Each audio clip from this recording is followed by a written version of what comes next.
noches, bienvenidas y bienvenidos, gracias por estar aquí. Esta noche hablaremos de un informe que está presentando en estos momentos, en estos días y horas, Human Rights Watch, sobre un tema muy importante, un informe acerca de niños y de niñas migrantes. El informe se llama Puertas Cerradas, el fracaso de México, fíjese el título, el fracaso de México a la hora de proteger a niños refugiados y migrantes de América Central. Es un informe crudo, un informe duro acerca de una circunstancia que ha afectado y afecta pues a un número indeterminado precisamente de menores de edad que cruzan las fronteras precisamente hacia el norte, en este caso rumbo a México. Y lo que se analiza aquí lleva a Human Rights Watch a plantear la palabra fracaso por parte de México respecto a la protección precisamente de los menores de edad que se encuentran en esta situación. Yo le agradezco mucho esta noche a Michael Bochenet, que es asesor jurídico principal de la División de Derechos del Niño de Human Rights Watch, que esté aquí, está en México precisamente con motivo de la presentación de este informe. Y bueno, Michael, estamos frente a algo que toca muchas fibras, algo que desde luego es un retrato muy crudo, digo, de lo que puede pasar con los más vulnerables en materia de derechos humanos. Gracias por estar aquí, bienvenido, buenas noches. Muchas gracias a ustedes. Sí.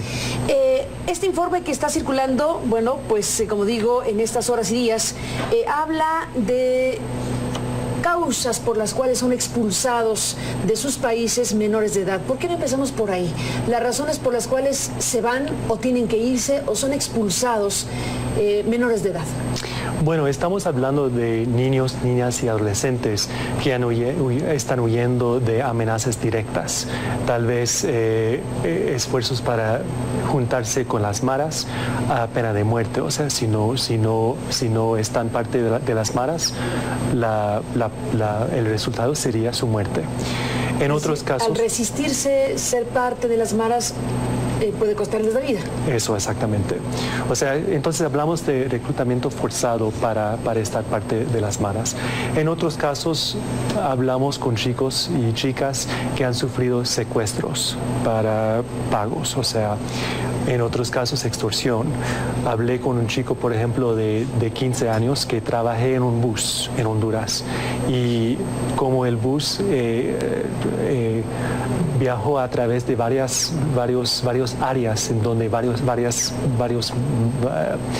pandillas estaban en los barrios.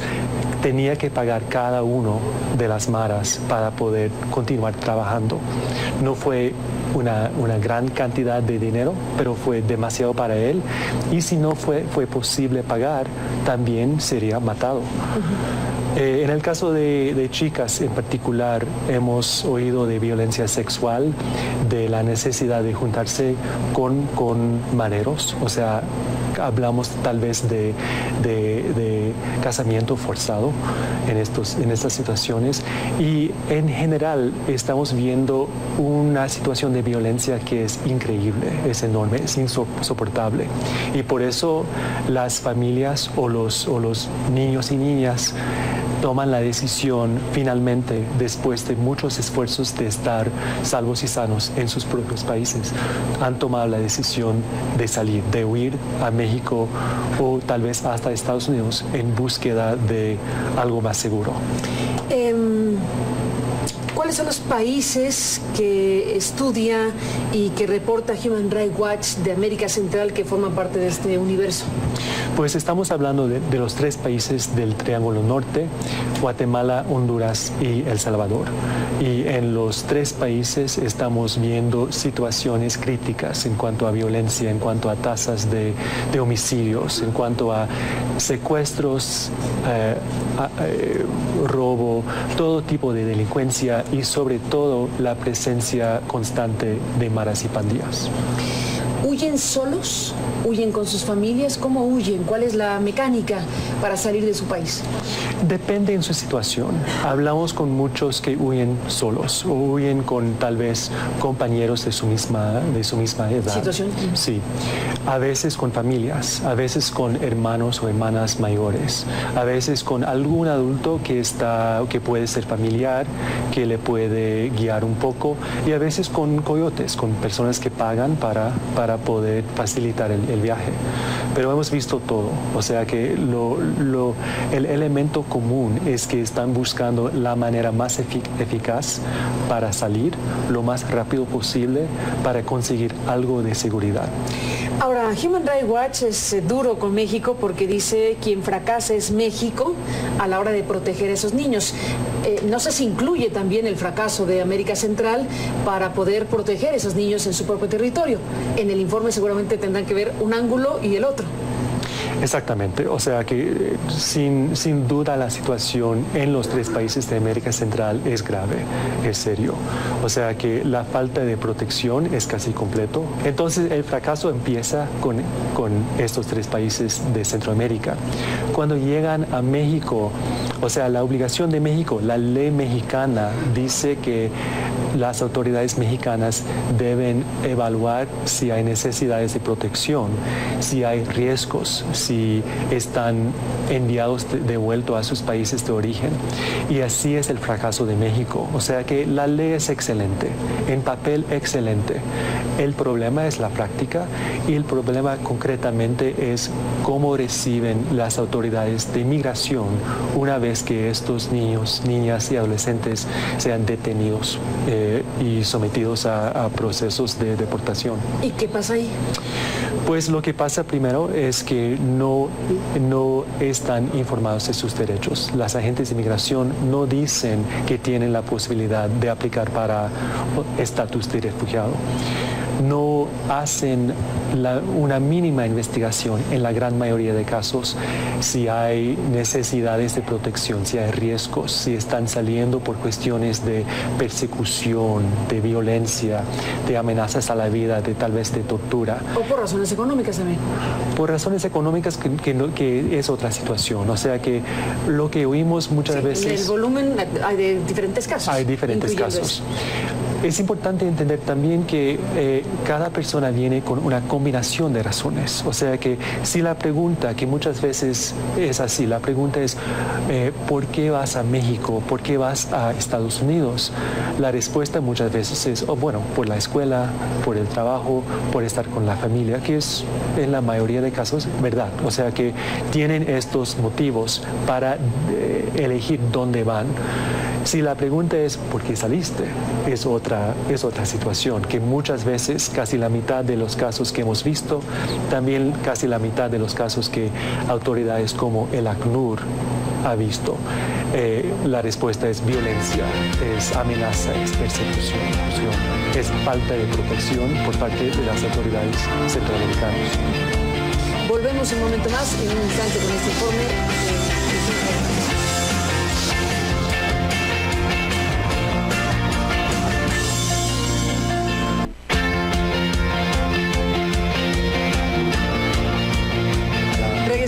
En esta conversación estamos hablando de estos niños y niñas que por razones de violencia, por razones de amenazas, deciden o se ven obligados o expulsados de sus países en América Central precisamente para llegar a México o venir a México. En el corte lo escuchaba hablar precisamente del tipo de cosas que pueden ocurrirle, pues decíamos, a un niño de 11 años o a un niño, más niños que niñas, pregunto, en este fenómeno. En general estamos viendo 3 niños por cada una niña. 3 por una.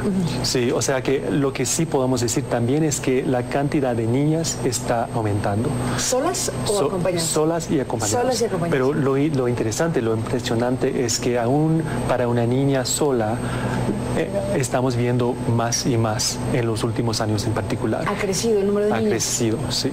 Y está creciendo el número de niños debajo de la edad de 12 años. O sea que están viendo aquí más joven y también más mujeres que antes. ¿Hay algún promedio de edad que se pueda identificar sobre este ¿Fenómeno migratorio? Difícil decir esto, contestar esta pregunta, porque las cifras oficiales solamente tienen, o sea, debajo de 12 años y de 12 hasta 17, o sea que no podemos aclarar con certeza. Pero la mayoría son de 12 hasta 17. Seguramente. Y también entre este grupo, los de 15, 16 y 17 son más que los de menos años. Ahora, el tipo de cosas que se pueden identificar de lo que le puede pasar o le pasa a un niño o adolescente o niña que va transitando rumbo a México, ¿qué se han encontrado ustedes? ¿En qué puntos de la geografía, qué tipo de conductas han registrado? Han hablado de viajes duros, o sea que la necesidad de caminar mucho tiempo una vez en México, de intentar evitar, o sea, puestos de policía, de migración, la necesidad de cambiar buses y evitar autoridades en ese sentido, los riesgos en cuanto a criminales, de delincuentes, hasta crimen organizado que pueden hacer secuestros para aumentar el pago que reciben.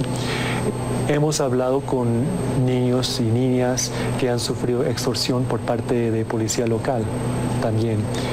Y ¿de los dos lados? De los dos lados. ¿De los dos lados de la frontera? Sí, sí. Guatemala y también en México.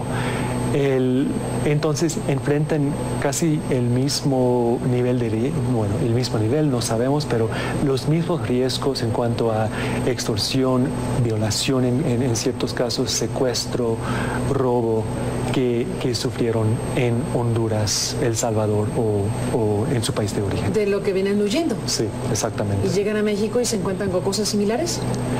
En muchos casos sí, en muchos casos sí. No hay cuestión de que el viaje sea muy, muy peligroso. Ahora, el incentivo perdura porque la comunicación de voz a voz indica que México es mejor espacio que Centroamérica para venir a México porque siguen viniendo, eso está claro. Cuando llegan y logran establecerse, ¿qué hacen? ¿Dónde se quedan? ¿Qué sucede con ellos? Depende, en muchos casos desafortunadamente caen en manos de migración, entonces así empieza todo de las autoridades migratorias. Autoridades migratorias. Si no, entonces sí es posible en ciertos casos encontrar un albergue de la sociedad civil, hay varios en el camino, el tratamiento de parte de la misma policía es mucho mejor. O sea que podemos identificar casos en donde la misma policía ayudó para ir a los consulados, ayudó con dinero, ayudó con comida y ayudó para guiarlos a albergues en donde pueden encontrar cierta seguridad. Y si tienen la suerte, digamos, de estar en un lugar en donde pueden así empezar a entender cuáles son las posibilidades, cuáles son sus derechos, empezar a aplicar para el estatus de refugiado, su situación es mucho mejor, porque si pueden aplicar antes de caer en manos de las autoridades migratorias, no van a estar en detención, pueden empezar a hacer planes para su futuro aquí en México en calidad de refugiados. Sí. ¿Cómo se da el proceso? A ver, un chico o una chica logra ingresar a territorio mexicano, logra saber que tiene esa posibilidad legal de aplicar para ser refugiado o refugiada. ¿Qué tiene que suceder para que se le dé ese estatus a un menor de edad en territorio mexicano? Pues bajo los términos de la ley puede aplicar frente a cualquier autoridad, la policía, autoridades migratorias o la Comar, que es la agencia que tiene que ver con determinar el estatus de refugiado aquí en México. Si pueden ir directamente a una de las pocas oficinas de la Comar, hay 3 en México, entonces la situación es completamente diferente. O sea que no van a estar en detención, pueden recibir algo de estatus, algo de seguridad para poder empezar a vivir y preparar sus aplicaciones. ¿Se hace cargo alguien de ellos siendo menores de edad o qué sucede? Bueno, la práctica es muy variable. O sea, que si tienen la suerte de tener algún contacto con una ONG, con un albergue de la sociedad civil, o si están enviados al DIF, al instituto, a las autoridades de protección para niños que necesitan protección. O sea, que sí van a recibir una protección adecuada. En la mayoría de casos, sin embargo, van a caer en manos de migración, o la policía va a enviarlos a migración y migración va a ponerlos en detención, en centros de detención. En donde ¿Qué son cómo? Que son, o sea, de aspecto carcelario, o sea que el centro que hemos visto tiene puertas cerradas, o sea, es al menos limpio, le da comida, le da un colchón, aunque sea en el piso, en el suelo, para dormir, o sea que le da 4 paredes y un techo. Y comida. Y comida. ¿Durante qué periodos? ¿Son periodos medianos, largos? ¿Más o menos cuántos días o meses? ¿O cuánto puede estar un menor de edad centroamericano en México? Si aceptan la deportación, puede ser 1 día, 2 días, 3 días. ¿Y los envían a su país? A sus países de origen. Si quieren aplicar para el asilo, va a ser mucho más tiempo. Lo que enfrenta es cierta presión para aceptar la deportación. O sea que en teoría puede decir, no, elijo aplicar para el asilo. Pero cuando no sabe sus derechos. Que es la mayoría. Que es la mayoría. Cuando recibe respuestas de la migración que dice, no quieres aplicar, mejor para ti que no apliques, o mejor que vayas y regreses para intentar otra vez. Cuando recibe respuestas como si aplicas vas a perder, no vale el tiempo. O sea que no vale. Desincentivar a los niños. Exactamente. Que apliquen para refugio. Entonces muchos aceptan lo que se llama retorno voluntario asistido, retorno asistido. La verdad es que no es voluntario, o sea, no tienen opciones. En los pocos casos en donde sí... ¿Y que lo suben a un bus y lo regresan? Sí. Hay buses que van casi todos los días desde siglo XXI en Tapachula, algunos directamente desde Acayucan. 12 horas después están en Honduras o El Salvador. Sí, entonces esta es la mayoría de los casos. En los pocos casos en donde sí quieren aplicar a pesar de todos los desincentivos, pueden durar semanas en detención. Bajo la ley deben ser transferidos a centros, albergues del DIF. Pero hay pocos espacios, 1, y 2, parece que hay poca voluntad de parte de las autoridades migratorias para enviarlas inmediatamente. Entonces sí hablé con varios chicos y chicas que estaban en albergues del DIF, pero fueron la excepción y solamente después, en muchos casos, de 3 semanas, 4 semanas en centros de detención. Michael, estamos en la parte final, vamos al corte y regresamos para cerrar pues con las últimas reflexiones e informaciones que se han podido obtener a partir de esta investigación llamada Puertas Cerradas, esto que tiene que ver con lo que Human Rights Watch llama el fracaso de México a la hora de proteger a los niños refugiados inmigrantes de América Central. Volvemos en un instante más en este programa.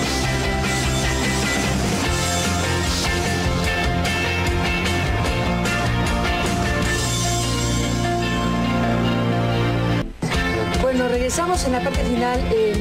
Estamos hablando de estos niños y niñas, esa cosa siempre compleja de América Central que vienen hacia México y algunos hacia Estados Unidos. Hay un fenómeno muy importante. En algún momento se registró noticiosamente una suerte de crisis en Estados Unidos, o se le llamó crisis, al ver un volumen muy alto de niños, adolescentes y niñas que llegaban a Estados Unidos no acompañados. Y se dio una circunstancia bastante compleja, al final de cuentas. Se reporta recientemente que ese fenómeno ha disminuido notablemente, pero la correlación de la frontera México-Estados Unidos con la frontera México-Centroamérica es ineludiblemente relacionada. Esto que ocurre en Estados Unidos de disminuir la llegada de niños y niñas está relacionado con lo que está pasando acá en el sur. ¿Qué pasa ahí con los números que tienen? Pues lo que estamos viendo es que México está deteniendo más niños, niñas y adolescentes no acompañados. Hemos visto casi... Es decir, que México es el que está resolviendo la crisis en Estados Unidos. se supone que México está haciendo lo que Estados Unidos quiere que haga en cuanto a... Frénalos tú. Exactamente. Frénalos tú. Sí, exactamente. Están hablando en los Estados Unidos, las autoridades de impedir el flujo, de que México debe hacer mucho más para asegurar que estos niños y adolescentes no vengan a los Estados Unidos. Y hemos visto mucho menos niños y adolescentes llegando a Estados Unidos. Mucho menos. ¿Qué porcentajes del volumen que se registró en el momento más grave de la situación? Si vimos en 2014, el año de la llamada ola de esto, vimos unos 62,000. 62,000. Sí, que llegaron a la... ¿En un año? En un año, que llegaron a la frontera sur. Ahora estamos oímos... ¿Que llegaron allá, a Estados Unidos? A Estados Unidos. Ok, 62,000 en un año. En un año. En 2014. En 2014. ¿Y qué pasó después? Pues el año siguiente, 2015, vimos menos de 50,000. O sea que fue todavía alta la figura, el número, la cantidad. Pero 12,000 menos. Mucho menos. En contraste, en México vimos unos 11,000 detenciones, principalmente en la frontera sur de México, de esos mismos niños y niñas no acompañados. Y el año siguiente, 11,000 detenciones que comparados con el año anterior. Mucho menos. Las cifras del gobierno le hace un poco difícil, decir cuántos, pero cuando podemos ver la cifra de deportaciones, que sí tenemos más registro, sí podemos decir que es unos 150% más. O sea que una cantidad, un aumento importante. Notable incremento de las detenciones en México y deportaciones de México a Centroamérica. Sí, exactamente. Que prácticamente es la misma cifra que lo que dejó de llegar a Estados Unidos, 12,000 y 11,000. Interesante, que sí. Bueno, es evidente que ese es el fenómeno que se da respecto a las políticas de los países, respecto a un fenómeno que está derivado de una situación de violencia contra los menores que quedan atrapados entre sus países y entre los países que no lo reciben. Ese es el gran drama. Y continuó en el año 2015, o sea que vimos casi el doble de detenciones en 2015 en México en comparación con el año anterior. Nos vamos, Michael, brevísimo, ¿cuáles son las recomendaciones concretas que hacen ustedes sobre el tema? Uno, que tiene que hacer mucho más en cuanto a dar información a estos niños y niñas cuando llegan, en cuanto a sus derechos. Tienen que investigar si hay necesidades de protección, tienen que investigar, tienen que pensar en cómo ofrecen esta protección para que tengamos las situaciones que tenemos ahora de actos que son desincentivos para aplicar. Y tienen que investigar el uso de detención, examinar alternativas con albergues del DIF, con familias, con albergues de la sociedad civil, una serie de posibilidades, pero necesitamos algo mucho diferente. Pues estamos en ello. Gracias por estar aquí para abordarlo y estaremos siguiendo las reacciones en torno a puertas cerradas.